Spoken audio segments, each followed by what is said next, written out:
Halo, kamanaso, kaisahe at chayet tike. Namaskar, ap kaisahe kitso. Ano pa, apakabar. At sa lahat ng mga OFW sa buong mundo, may nakita ako isang gulay na kakaiba. Ako'y napaisip ko anong dapat na gawin sa gulay na to. Actually, nakikita ko lang to lagi sa bakala pero na-curious ako ano ba ang lasa nito. At alam ko na sa Ilocanja ay kinakain to. Itong makapal ng kanyang texture, matigas. Yan. Sa probinsya nyo mga kamanoy, ano yung pangalan nitong gulay na to? At ako po'y na-curious lang at kasi si Manoy ay mataas ang kolesterol kaya mahilig ng kumain ng green and leafy vegetables. Leafy? Bisaya green and leafy vegetables, no? Yan, kaya ang ginawa ko na lang, igigisa ko na lang siya, itatry ko kung okay naman ang magiging lasa. But yun, ginamitan ko ng ating mga pang-chef na mga galawan. So, ginawa niya, bawang sibuyas, basically bawang sibuyas at sili ang paboritong pampaanghang ng puwet ni Manoy. Yan, sa mga Bicolano mahilig sa sili, At patuloy na nga nating inilagay at inilahok ang ating mahiwagang gulay. Nasa dulo ng dila ko yung pangalan ng gulay na to Sa mga kabayan ko Pilipino, ano yung pangalan nito?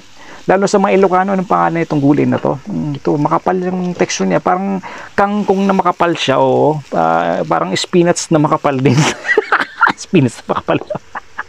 So ngayon, naisipan ko siya yung luto. Naku-curious lang talaga ako sa lasa niya. At ang ilalawak ko dito ay yan, ang mahiwagang lima. Kamsa dinar hurpa dito sa Kuwait.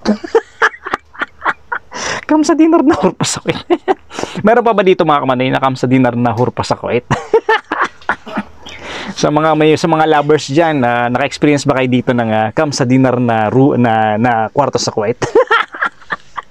At nilagay ko na po ang 555 na flavoring natin para kung sakali ito yung magkakaroon ng ating pampalasa sa ating mahiwagang gulay. Nakalimutan ko talaga pangalan ito mga ipakitulungan nyo nga ako man nasa dulo ng dila ko kung anong pangalan ng gulay nito. Siyempre ilalagay of course ang patis.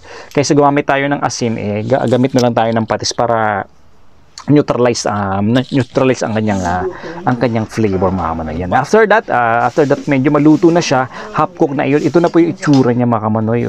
Para siyang dahon ng tawag doon, yung nilalagay sa gin. Yung nilalagay sa nakalimutan ko.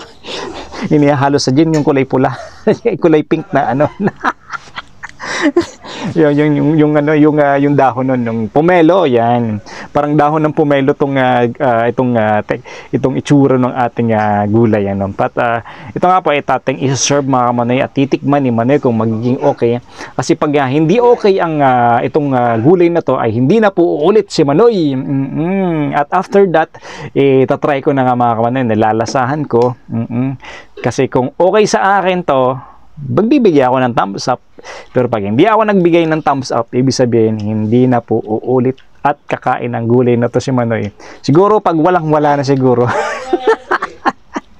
Siguro hindi naman kasi ganoon kamahal tong gulay na to mga kamanoy. Kaya aking inaprobitsaran.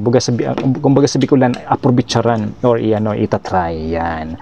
At sige, ayan na nga, natikman na ni Manoy at mukhang i-rate ko tong gulay na to simula nung matikman ko ay 1 out of 10 ang gulay na to. Pasensya na kayo sa mga probinsya ng Pilipinas na mahilig sa gulay na to. 1 out of 10, bibigyan ko to ng 6. Siguro kung mayroon pang mga options na ibang gulay, yun naman siguro ang kakainin ko kumpara dito. Pero pwede na, pero hindi talaga siya pang sa akin, pang regular na pangkonsumo. Alright mga Manoy, see you next again sa aking food vlog, mga Manoy Abroad, Kuwait OFW Life. Alright, panalo, yeah.